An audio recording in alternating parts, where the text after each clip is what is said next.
It is that time of the year again for me to get my smoke test done on my motorbike and going to fast ABS check here. Um, I'll tell you a little more about the procedure here in a little bit. When I came into this place, pretty big place. They've got several other satellite offices, and there's several more in Cebu City, perhaps wherever you are planning on settling down in the Philippines. When I first drove in here, I had to stop at the first office, get the paperwork, pay for what I wanted. It was going to be 500 pesos, about $10 for the smoke test, emission test. They call it smoke test here, and then they gave me the paperwork. They said, take it down there to the lobby, to the lounge. And I wasn't sure. I seen all these bikes parked here, so I was going to park here. And some guy came up.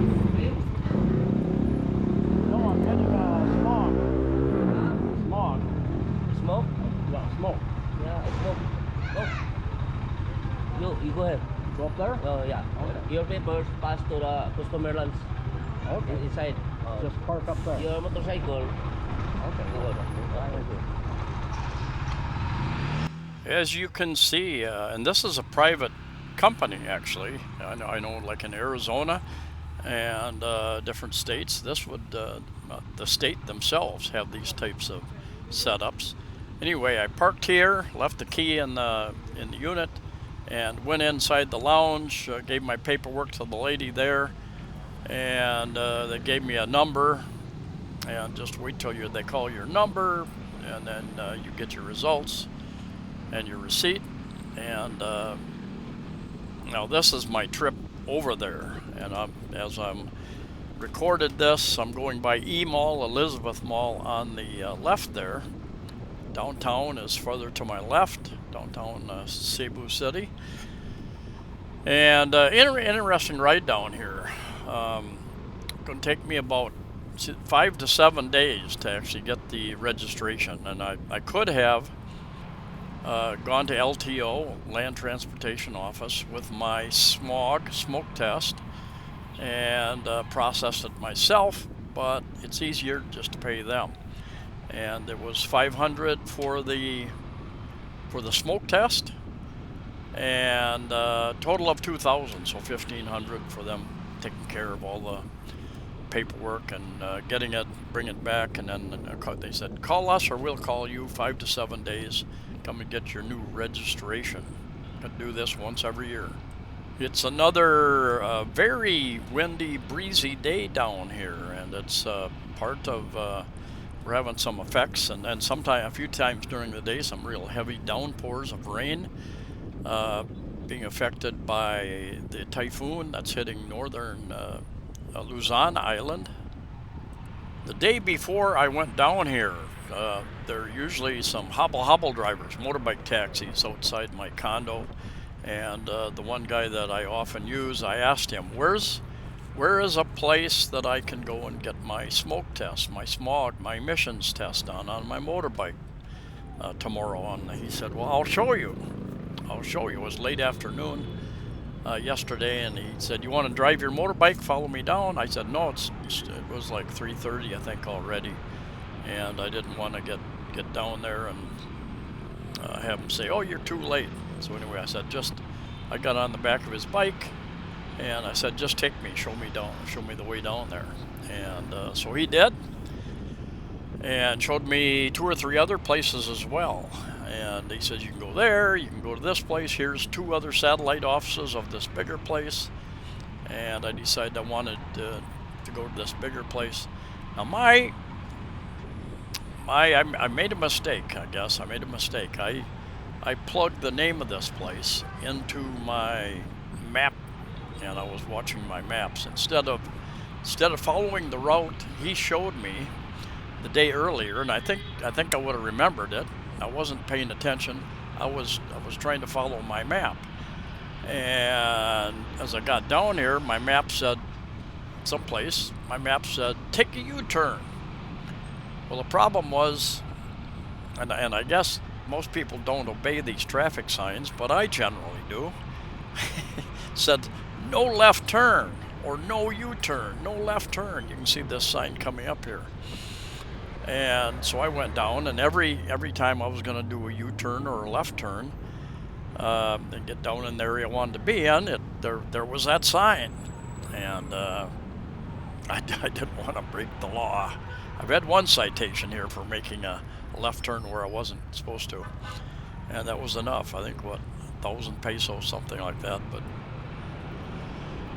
anyway, went down here quite a ways, and I did a U-turn where there were no signs of no U-turns. Went back, and then I got confused with my mapping, on my phone.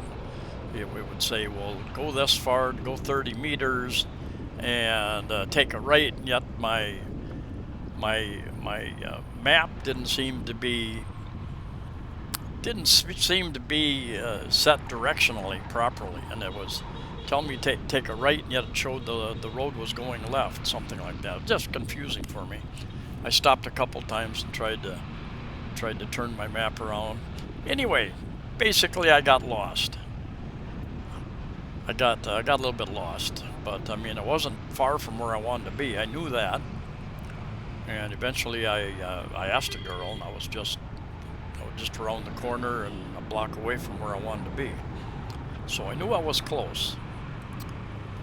Yeah, last time I did this, I went up by back behind Country Mall and did it there. But then I had to, after that, then I had to go some other place and get them to another insurance company actually to process it, because there again, I did not want to go to LTO and do all that. You know, I could change the oil in my vehicles. I could do some repairs. A lot of things I could do. I could take care of my own visa extensions and many other things, but I would rather not. I would rather pay somebody who knows the system, especially being in a foreign country, pay somebody else to do it. And my observation and experience myself and with so many other people I know is that it oftentimes works better in a foreign country to pay somebody. They know the language, they know the customs, they know the attitudes, they know the system, and just give it to them.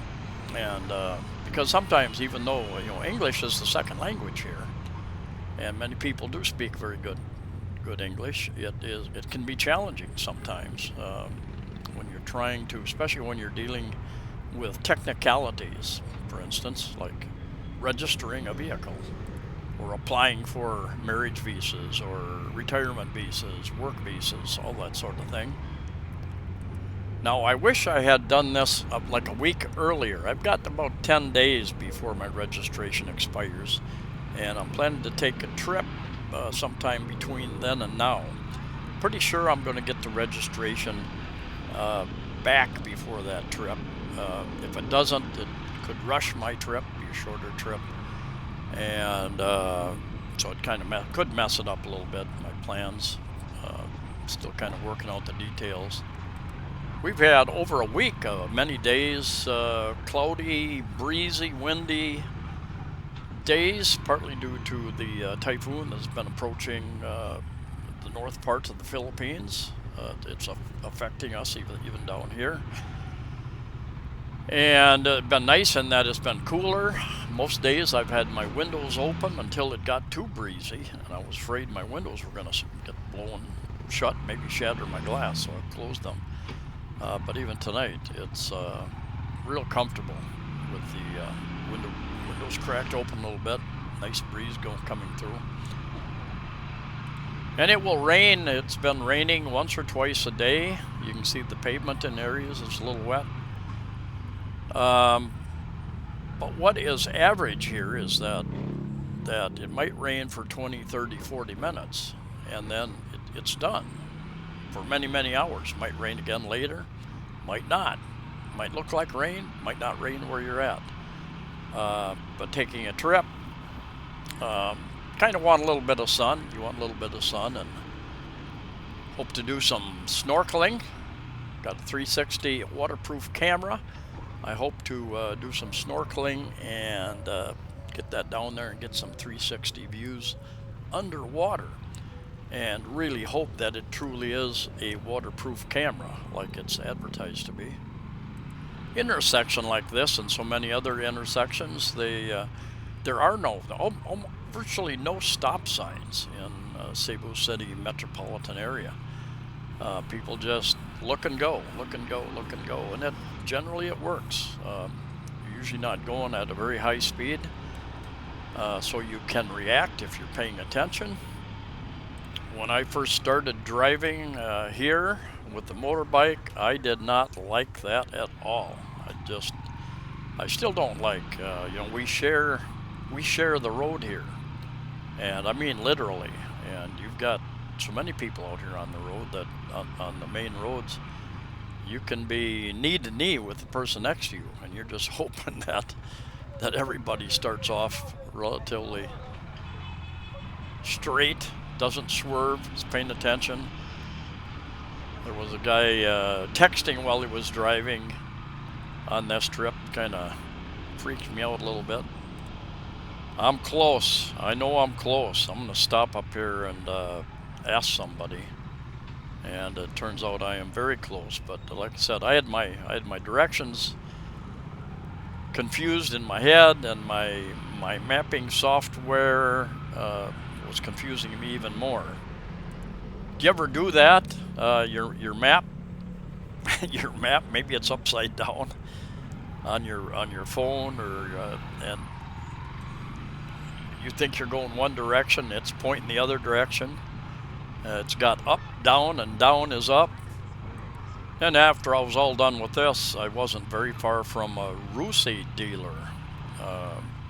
My friend John, who had this bike before me, he bought this bike from them, and I was going to go up there. I wanted to replace a couple of my two rear turn signals. And here's where I stopped. Asked a lady. Hello. You know where the emissions place is? Emission for a smoke test? Is it close? Emission testing center. Yeah. I'm trying to follow a map, but it's... Just go with that road until you reach the emission testing center. Turn left on this street? Yes. Okay. Turn left. Straight. Okay, what's the name of it, you know? What name? Emission testing center. Okay, very good. Thank you. Not this way.